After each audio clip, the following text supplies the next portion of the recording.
I was a musician before I was a surgeon, and the very first time I walked into an operating theatre, what I noticed was that the surgeon put on music, and for a calming effect. I had an interest in human factors in surgery, and of course music, so the fact that someone was using music for a purpose in the setting was really interesting to me. Yeah, so the questions that are often raised with music is that surgeons generally think that, well, they generally enjoy it, and they generally think that it's a positive effect in the operating environment. So it improves the mood, reduces anxiety, reduces mental fatigue.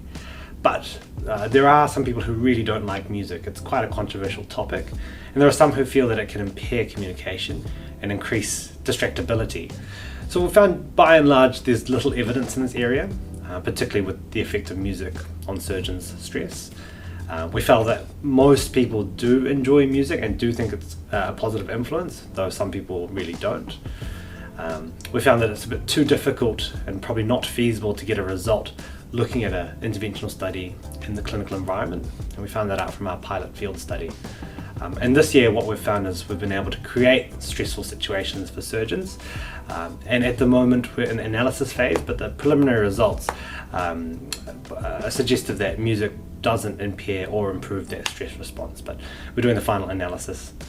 So I was encouraged by my parents from very young to play music, and I started with the recorder, followed by the clarinet, but currently I mostly play the alto saxophone.